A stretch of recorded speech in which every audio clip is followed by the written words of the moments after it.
Welcome back to Indiana Diecast Racing and the Death Race. Hey, JB is up to some interesting things lately. Be sure to check out his water slide decals over at Rust Belt Customs. Link in the description. Wait, what? Oh hey, it's Datsun Dan here to tell us all about what's going on over there.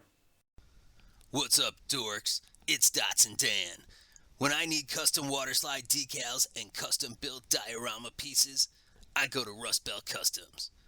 Do what Datsun Dan do. Back to you, Jimothy. Today we've got groups 27 and 28. We're about 3/4 of the way to round 2. First up, a bulwark against terror who knows no fear. It's Brother Captain Peter Day representing Arlo Racing and the Space Marines in Exterminatus, a Triumph TR6 weighing 48.3 grams. Perhaps bringing a bit of that terror, Crazy Canuck is driving both. Some sort of reference to the rocket cannon combo on his muscle and blown weighing 43 grams. He's representing the A-Team. The next driver may be referred to as Miss or Rarity or Miss Rarity. In any case, watch out for those weapons on her 47.5 gram Draftinator called Opalescent Hoof from Monster Motorsports. And lastly, a newcomer here at the Triangle, Nico is driving for Bent Rod Racing in a 47 gram El Camino called Counter-Strike. Captain Day and Canuck start in front, Miss Rarity and Nico in the back. They're off, and Brother Captain Peter Day quickly asserts his lead. Rarity and Canuck go neck and neck through turn 2, and it's Rarity who comes out in front. Rarity is charging, but it's Captain Day who takes lap 1. A strong start on the inside lane leads to a quick victory for the Space Marines. Watch out for the pony on the final straight. She found a great boost to speed that nearly won her the lap. Arlo Racing and Monster Motorsports on top after 1. Rarity takes the pole alongside Peter with Nico and Canuck in the back. Nico a little off pace and Peter pushes Rarity off the track to take the lead. The captain builds a huge lead, and he'll take lap 2 easily as Canuck gets a little wobbly on the final straight. Nico takes 3rd. Peter and Rarity very evenly matched out of the gate, and Peter turns down into Rarity coming out of the first turn. Shockingly, Rarity has no answer and takes a tumble. Brother Captain Peter Day owning Group 27 so far with 8. Canuck has 5, Rarity 4, and Nico 3. Nico moves up front, Rarity on the outside. Rarity and Peter with a huge advantage as they hit turn 1 and they quickly build a large gap between them and Nico and Canuck. Rarity spins, but holds on for the win. Peter takes 2nd, and Canuck fights off Nico for 3rd, who unfortunately wrecks in the funnel and will take a DNF.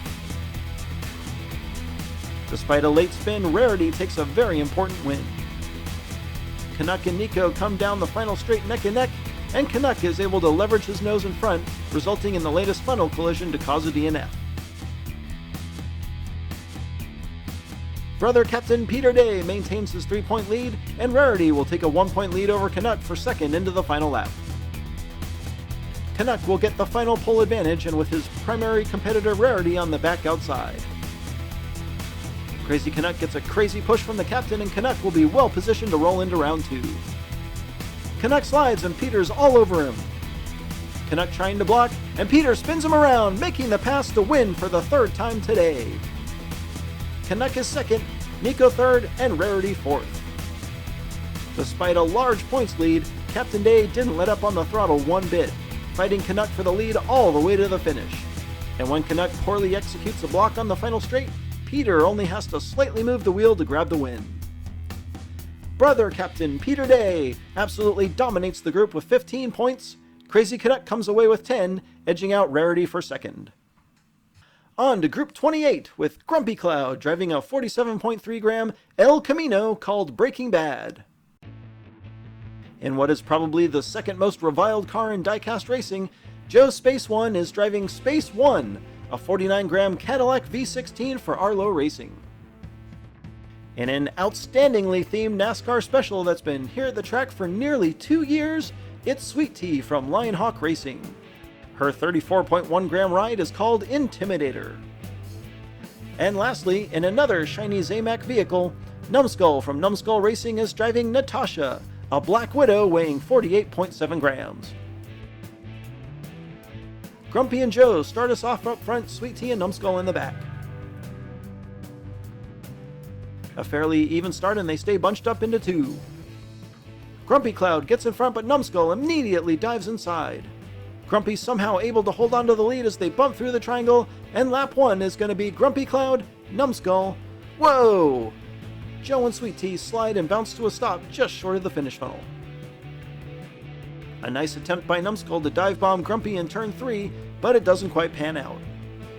Somehow Joe winds up on the wall and Sweet Tea is unable to dislodge him with enough force to get past. A double donut to get us started, Grumpy and Numbskull with the advantage. Sweet Tea and Grumpy Cloud on the front row for lap 2 with Numbskull and Joe in the back. A nice even start, Sweet Tea takes the lead and Numbskull spins behind her. They spread out, running single file, and Numbskull challenges driving in reverse. Sweet Tea struggling to block. They both spin. Ooh, Numbskull grabs the win as Sweet Tea takes a hit from Grumpy Cloud. Joe Space One comes flying in and absolutely obliterates Grumpy Cloud from behind. I'm not sure what Numbskull was thinking going high after turn 1, but he loses control. He gets it sorted though, and apparently he can drive just as well Mater style as he can facing forwards.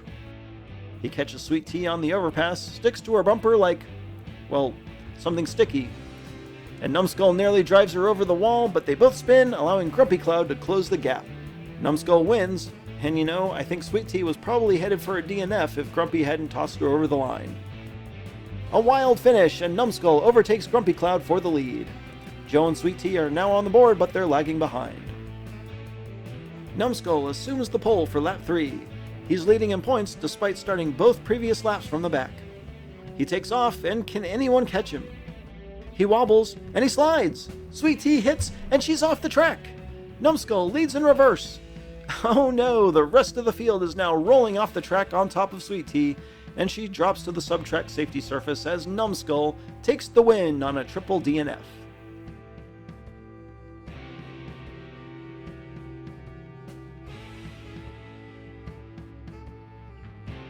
Numbskull quickly takes the lead but suffers some control issues like he was cutting a tire or something.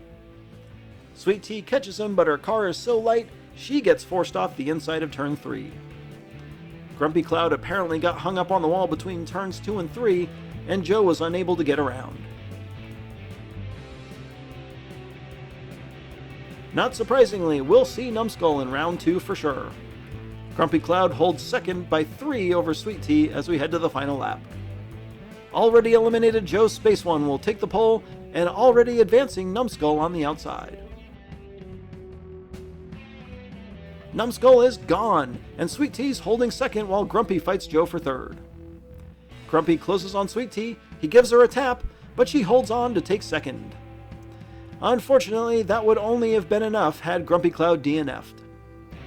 Grumpy actually came out of turn 2 and 4th, but makes a great overtake in turn 3 to set up the potential pass on the final straight.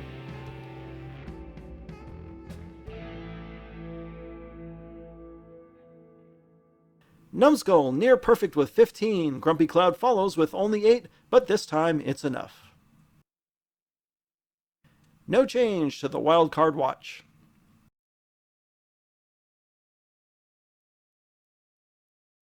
Congratulations to Brother Captain Peter Day, Crazy Canuck, Numbskull, and Grumpy Cloud. This has been Jim D for Indiana Diecast Racing. Be sure to check in next time for more slightly above mediocre diecast racing and round 1, groups 29 and 30 of the Death Race.